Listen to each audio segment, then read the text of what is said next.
Chicos, ¿cómo están? Bienvenidos otra vez al canal.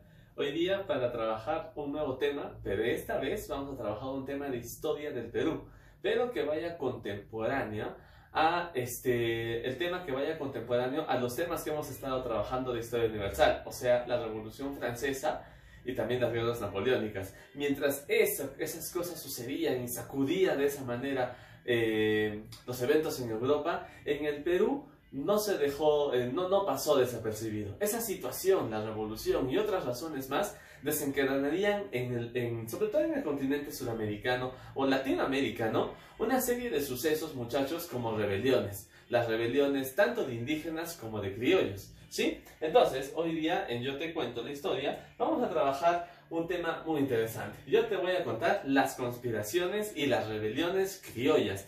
Este tema es previo al proceso de independencia, por decirlo así, a las corrientes libertadoras que luego se darían con don José de San Martín y don Simón Bolívar. Pero primero fueron estos eventos. Vamos a entender en qué situación se encontraba el Perú, si de verdad todos estaban buscando la independencia, si de verdad eso era algo que iba a favorecer a todos o solamente a unos sectores.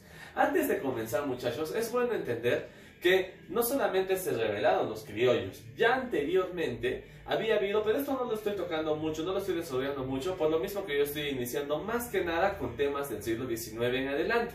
Pero a mediados y finales del siglo XVIII, también los indígenas, otro sector muy importante dentro de la sociedad del virreinato del Perú, también habían iniciado una serie de luchas. Entre esas rebeliones, por ejemplo, tenemos a Juan Santos Atahualpa, en lo que es la Amazonía, en el Gran Pajonal, y la rebelión de Túpac Amaru II, José Gabriel Condorcanqui. Esto más bien se dio en la sierra, ¿no? entre lo que era Puno, Cusco, esa zona altiplánica. Ahora, chicos, es muy importante también saber que cada uno de estos dos y otras rebeliones indígenas que hubo no fue necesariamente porque se buscaba la independencia del Perú. Incluso muchos de los levantamientos armados que hubo tuvieron intereses personales en realidad, ¿eh? Pero bueno, todo esto siempre se ha enseñado con la finalidad de alguna manera de fines nacionalistas, patriotistas, ¿no es cierto? Pero hoy día, por ejemplo, vamos a estudiar que las conspiraciones criollas en realidad y las rebeliones criollas no siempre buscaron el bienestar común de todos. No se hablaba necesariamente de una independencia y de un final feliz. Al contrario, este sería el surgimiento de muchos de los males que hoy en día tenemos en la sociedad, como es el racismo, la segregación, entre otras cosas más. Porque, por ejemplo, cuando hablamos de conspiraciones y rebeliones criollas, aquí los indígenas no son considerados como partícipes de este proceso. A veces sí participaban, pero una vez logrado el propósito de lograr la independencia, muchos de estos pensadores y, bueno, precursores y próceres no tenían pensado que el indígena participe activamente dentro del gobierno y dentro de la política de lo que sería un nuevo Estado, una vez que España se fuera. Entonces, muchas injusticias se cometerían precisamente contra el sector indígena en los primeros y más adelante en los primeros años, primeras décadas de la República y posteriormente incluso después. Entonces vamos a empezar con este preámbulo. Empezaremos hablando de los precursores y diferenciarlo de lo que son los próceres. Cuando hablamos de precursores, estamos hablando de aquellos que aportan con la ideología para el desarrollo del proceso emancipador. Dicho más fácil, no son los que necesariamente luchan en combates, se enfrentan, organizan batallones, estrategias de guerra. No, son los que tienen que dar las ideas, de alguna manera difundir el conocimiento para poder explicar a la sociedad que era importante cambios dentro de lo que era la colonia. Incluso dentro de los precursores vamos a tener dos grandes grupos, unos que son un sector moderado y unos que son un sector un poquito más radical. Pero en sí, ¿qué lo diferencia a los precursores? ¿Qué es lo que diferencia a los precursores de los próceres? Los precursores, como se nos dice, son precursores, o sea, porque son los que dan inicio con las ideas. Si dicen, oigan, esto es injusto, hay que rebelarnos, hay que hacer esto, ¿no? En cambio, los próceres, precisamente basándose en las ideas de los precursores, inician los levantamientos armados. Uno sin el otro, o sea, son un complemento, ¿no? Uno sin el otro no tiene razón de ser.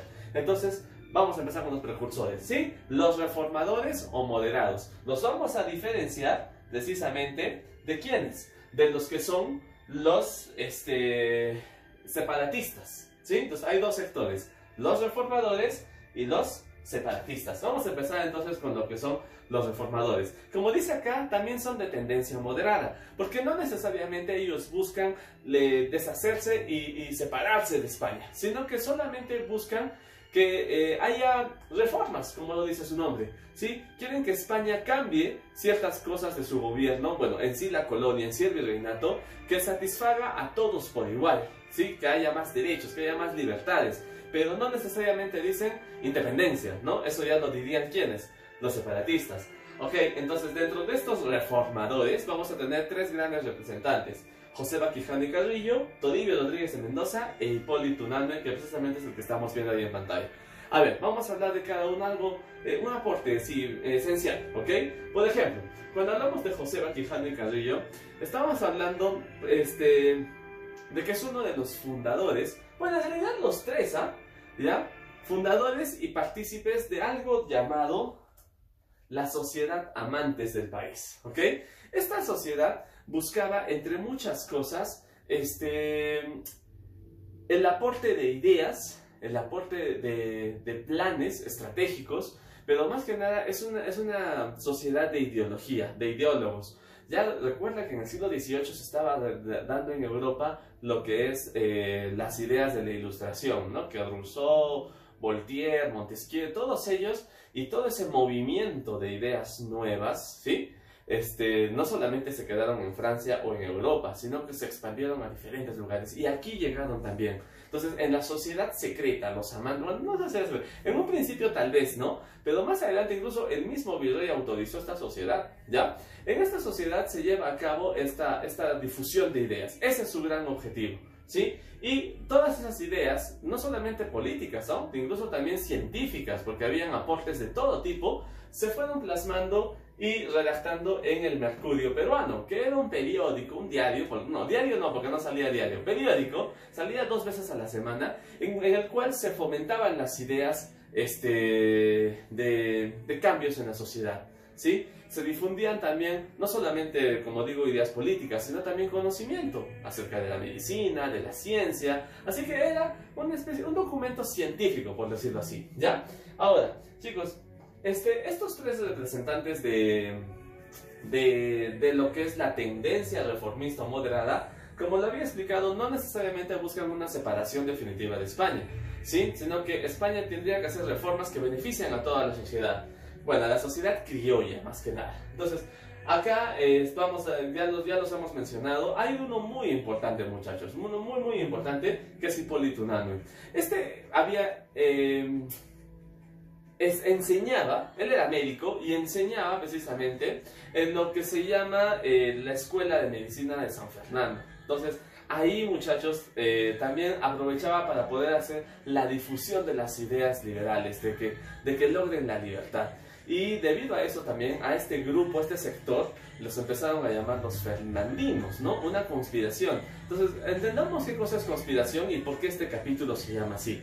Porque lo que hacen los criollos, que supuestamente por ser criollos, es decir, de descendencia española, tienen que ser leales y fieles a la corona, en realidad ellos quieren deshacerse de ese sistema, cambiarlo por otro o iniciar uno nuevo, ¿sí? Y eso lo vamos a ver más que nada en la tendencia separatista, no tanto en esta, ¿sí? Entonces conspiran, traman, organizan, se organizan para poder lograr ese hecho. Ojo, no lo hacen de manera directa porque precisamente no, querían evitar represión por parte de España. Por eso son conspiraciones, ¿sí? Bien, vamos a pasar ahora a lo que son los precursores, pero de la tendencia separatista. Acá vamos a tener dos grandes representantes, a Francisco de Miranda y a Juan Pablo Vizcarra Guzmán. Empezamos hablando por Juan Pablo Vizcarra Guzmán, ¿ok? Aunque acá está al revés. Juan Pablo Vizcarra Guzmán nació en Pampacolca, en lo que en aquellos años era la intendencia de Arequipa. Chicos, las ideas que él plantea ya son distintas, porque los separatistas buscan una ruptura total con España. Quieren que España se vaya y que dejen este lugar para que sea autónomo, libre, con sus propias leyes, su propia forma de gobierno. Es decir, querían la autonomía completa del Perú, ¿sí? obviamente en una sociedad donde solamente los criollos gobiernen. Ellos ya tenían pensado desde un principio que los indígenas no tienen que estar presentes acá, ¿ok? Esto significó, muchachos, que no haya mucho apoyo por parte de los indígenas una vez que estallaron las rebeliones criollas. Solamente una sí tuvo bastante acogida de los indígenas, ahí te lo vamos a ver, ¿ok? A pesar de haber nacido acá en la región Arequipa, lo que él migra a Europa y desde Londres empieza más o menos a difundir las ideas de libertad, de separarse de España. Y el documento más importante que él escribió se llama Carta dirigida a los españoles americanos, o otros le dicen simplemente la Carta a los españoles americanos, donde ya, ahora sí, de una manera directa, hace un llamado al levantamiento, a la lucha, a que nos rebelemos, ¿no? O bueno, se rebelen los criollos contra el dominio español. Juan Pablo Vizcarra y Guzmán muere ahí en Londres, en Inglaterra, y es Francisco de Miranda, nacido de venezolano, que se encarga de la difusión de las ideas de Juan Pablo Vizcarra y Guzmán. Trae esas ideas a Sudamérica y difunde lo que es la Carta a los españoles americanos. Algo importante de Francisco de Miranda es que este venezolano participó en dos acontecimientos muy importantes de la historia universal que se estaban dando justo en aquellos años. Primero, la guerra de las 13 colonias por su independencia, estamos hablando de la guerra de independencia de los Estados Unidos, y por otro lado, nada más y nada menos que estuvo presente en la Revolución Francesa. Así que, habiendo vivido dos procesos sociales donde ve que el pueblo verdaderamente logra sus objetivos cuando se lo propone, él decide también iniciar estas luchas. Bueno, no él directamente, porque recordemos que es un precursor, pero sí traer esas ideas para que se puedan desarrollar. Y así, muchachos, pasamos a lo que son los próceres. Ellos sí van a llevar a cabo esta lucha, ellos sí van a tomar acción, pero recuerda, era importante que se tenga el aporte ideológico que dieron los anteriores, ¿ok? Dentro de los próceres vamos a estudiar 4 levantamientos armados, 4 rebeliones hechas por los criollos. Vamos a hablar de la de Francisco Antonio de Cela, la de Juan José Crespo y Castillo, la de Enrique Pagliardelli y la de los hermanos Angulo junto a Mateo Macao. Esas 4. Estamos viendo que es Tacna la que 2 veces se revela, ¿sí? Una es en Huánuco y la otra es toda una región, está en Arequipa, está en Cusco, en diferentes partes. Ahí te la vamos a ver. Vamos a empezar con la de Francisco Antonio de Cela. ¿Y por qué está este mapa aquí? Porque quiero explicar cómo fue este proceso de lucha y cómo las rebeliones, cada vez que Tacna se rebelaba, acá al sur de Arequipa está Tacna, cada vez que se rebelaba, recibía el apoyo, directo o indirecto, de otra parte de América que también se estaba rebelando. Aquí, en Buenos Aires, en el Virreinato del Río de la Plata. Entonces, en 1811, recuerda que ya para esta época España estaba invadida por Napoleón, ¿sí? Es decir, que España tenía sus propios problemas en Europa y debido a eso es que las rebeliones comienzan aquí en América, ¿ok? En 1811, Tacna se rebela de la mano o bajo el liderazgo de Francisco Antonio de Cela. Inmediatamente se recibe el apoyo de tropas de Buenos Aires que intentaron a través del altiplano, a través de lo que es Bolivia, Charcas, esa zona se llamaba, llegar a Tacna para ayudar a la rebelión. Lamentablemente aquí las fuerzas españolas realistas van a reaccionar de una manera más rápida. Alguien es una figura muy clave en este proceso de luchas para lo que es el bando español, y es el virrey Fernando de Abascal. Este es el virrey número 35 del Perú, y él de verdad era fiel, leal a la corona española. O sea, recuerden que en aquellos años el rey de España había sido destronado por Napoleón y habían puesto a José Bonaparte en el trono, ¿no es cierto? Pero quien había jurado fidelidad absoluta al verdadero rey de España era precisamente el virrey Fernando de Abascal. Él no estaba dispuesto a permitir ningún acto de sublevación, y de hecho se habla, si esto es una revolución, lo de Abascal es una contrarrevolución. Estaba dispuesto a acabar hasta con el último rasgo de rebelde que haya. Entonces aquí muchas de estas rebeliones lamentablemente van a terminar en un fracaso por la rápida acción del virrey Abascal, ¿ok? Bien, ¿qué pasa con la rebelión de Tacna de 1811 entonces? Lamentablemente fracasa. Esa expedición enviada desde Argentina fue también destruida, así que no se pudo aprovechar mucho, y lamentablemente a Francisco Antonio de Sela lo toman prisionero y terminan sus días en una prisión en Panamá, ¿sí? Un añito después, en la sierra peruana, en Huánuco, ¿sí? En la zona centroandina, se inicia otra rebelión, pero por estar precisamente ahí enclavada en los Andes, es que esta rebelión no solamente fue de criollos o mestizos, también fue de indígenas. Muchos indígenas ya hartos de la situación y de las cosas, de las injusticias, se rebelaron. Esto también fue una rebelión de indígenas, mestizos y criollos. De hecho, Juan José Crespo y Castillo es mestizo, ¿ya? Entonces, bajo el liderazgo de él, Huánuco se rebela. Aquí ya Abascal toma medidas radicales, ¿no? La rebelión es completamente destruida de una manera violenta. Los principales líderes rebeldes, entre ellos Juan José Crespo y Castillo, son colgados. Y de esta manera, pues, la rebelión de Huánuco, la segunda gran rebelión, también termina en un fracaso, ¿sí? Entonces, tenemos la de Tacna, primer grito de libertad, la de Huánuco, pero en 1813 Tacna, ¿no? Por eso a Tacna le dicen la 2 veces heroica ciudad de Tacna, ¿ok? Tacna se vuelve a rebelar en 1813. Estas rebeliones estaban muy en contacto con la ciudad de Arequipa y una vez más en contacto con lo que es Buenos Aires. Tacna se rebela, esta vez bajo el mando de Enrique Palardelli y otros líderes rebeldes más. Y una vez más, la reacción inmediata de las tropas realistas ponen en jaque y ponen fin a esa rebelión.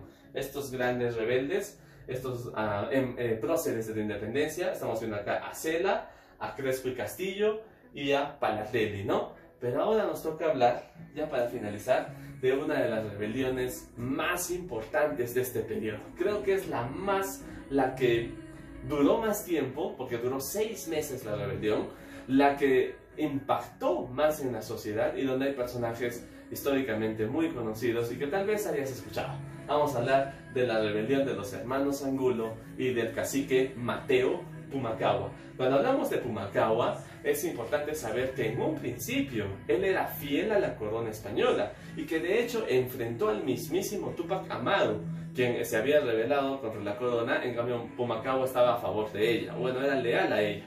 Posteriormente, Pumacahua decide ya no tener más contacto con España, ¿sí? Por las injusticias que estaba habiendo, ya que esto lo vamos a ver después. Pero debido a las invasiones napoleónicas se habían formado juntas de gobierno aquí en América e incluso en las Cortes de Cádiz, en España, se había creado una constitución liberal, la de 1812. Pero esto no se estaba cumpliendo a cabalidad como de repente lo esperaba Pumacahua, ya que en 1814, y 15 posteriormente, debido a que Napoleón es vencido, Fernando VII recupera su trono y esta constitución es completamente, bueno, ya no se somete a ella, la desconoce, y esto trajo mucho descontento entre aquellos que eran fieles a la corona española, incluso caciques, o sea, mestizos o indígenas como Mateo Pumacahua, y ahí es donde ya cambian de bando, ¿sí? Ese es el gran error de Fernando VII, haber pisoteado como si nada la constitución de 1812. Pero hablaremos también de eso más adelante. La cuestión es esta: junto a los hermanos Angulo, Juan, José, Mariano y Vicente Angulo, que estamos viéndolos acá, se organizan, toman la ciudad del Cusco, expulsan a los españoles de ahí y fundan una junta de gobierno presidida precisamente por Pumacahua. Todo chévere, todo bien. ¿Ya? Y después de eso deciden expandir la rebelión organizando 3 expediciones. Una que se dirigía al Alto Perú, una que se dirigiría a Huamanga, en Ayacucho, y otra que se dirigiría a la ciudad de Arequipa. Recuerda que Arequipa también era otra ciudad rebelde. La mayoría de estas rebeliones se van a dar en el sur peruano. Ya hemos mencionado Tacna, Cusco, Arequipa. La verdad es que el norte del virreinato casi nada hizo, no se han registrado manifestaciones en contra de la corona española. Las luchas estaban en el sur, muchachos, ¿ok? Ahora, una vez lograda organizadas estas 3 expediciones, la que vamos a detallar más es la de Arequipa. Precisamente esta fue dirigida por el propio Pumacahua y Vicente Angulo. Llegaron a Arequipa, donde derrotaron a las tropas españolas en la batalla de La Pacheta. Una vez esa victoria, muchachos, la Ciudad Blanca cayó en manos de los rebeldes, donde fueron recibidos, por supuesto. Y después, muchachos, aquí es donde el poeta Mariano Melgar Valdivieso se une a las tropas de Pumacahua y se va con ellos a la zona, a lo que hoy en día es Puno. Lamentablemente en Puno, muchachos, se va a librar el combate de Humachiri, donde el ejército de Pumacahua, los Angulo, y donde estaba precisamente participando el poeta Melgar como auditor de guerra, en la batalla de Humachiri son completamente vencidos. El ejército realista toma la... ¿cómo se dice? Bueno, ganan esta batalla, toman ventaja, es lo que quería decir. Pumacahua es colgado y posteriormente su cabeza es exhibida en Cusco como un escarmiento para cualquier rebelión que haya más adelante. Y en cuanto al poeta mártir, mártir, ¿por qué? Porque también es ejecutado, pero a él lo fusilan precisamente en 1815, que termina esta rebelión. De Mariano Melgar podríamos hablar mucho más, pero es un aspecto más de la literatura que de la historia. Pero es importante saber que, además de ser uno de los pioneros del romanticismo en el Perú, de esta corriente literaria, es también un prócer de la independencia, porque en sus escritos y se puede evidenciar el amor que él tenía por sus orígenes. Él no era criollo, él era mestizo, y por el amor a la tierra que lo vio nacer, y por, obviamente, estaba en contra del modelo colonial que estaba gobernando su tierra, precisamente donde nació. Lo veía de una manera injusta. Entonces, muchachos, con la muerte de Pumacahua, la derrota de esta última, la cuarta rebelión criolla, es que se terminan estas fases de conspiraciones y rebeliones contra la corona española. Pero eso no quiere decir que, profesor, o sea, por gusto, no, nada que ver, porque esto solamente dejó en claro una cosa: el descontento ya se estaba generalizando. Solo era cuestión de una oportunidad más, y todos, de verdad, aquí podrían lograrse lo que todos estaban deseando, ¿sí? Y eso viene más adelante con lo que serían las corrientes libertadoras, pero eso es un capítulo que lo veremos después. El proceso emancipador de América es de verdad un tema muy complejo de hablar, porque van a haber muchos contrastes. Unos dirán, o sea, los rebeldes, los criollos son los buenos y los españoles los malos. No necesariamente, ¿eh? Hay aspectos que tenemos que analizar. Por ejemplo, acá los criollos querían tomar el poder para gobernar a su manera, porque no querían ya depender de España, pero se estaban olvidando de que el Perú, por decirlo así, no solo estaba formado de criollos, sino que había otras, ni siquiera minorías, mayorías, como era el grupo indígena, como también serían los esclavos traídos de África. La esclavitud se seguía practicando, entre otros asuntos más que ya tocaremos en su momento. Entonces, lo que tienes que hacer es leer, informarte más al respecto. Por favor, busca información, que lo que te he dado de información ahorita es un 10% o 5%, diría yo, con respecto a lo que tú podrías ahondar más en el tema. Si una parte te llamó la atención, digamos, quieres conocer un poquito más de Mariano Melgar, o de Mateo Pumacahua, o de Francisco Antonio de Sela, pues hazlo, porque de eso se trata, ¿no? Te doy una probadita del pastel, o de la torta, ahora tú cómete todo el pastel, ¿ok? Entonces, de una vez hagas eso, transmite el conocimiento, transmite la cultura. En otras palabras, estoy pidiendo que compartas este video, compartas lo que también, lo que vas aprendiendo, ¿sí? Comparte y suscríbete también al canal. Eso sería todo, muchachos, por hoy. Gracias por su atención, ya nos estamos viendo en otra oportunidad. Cuídense.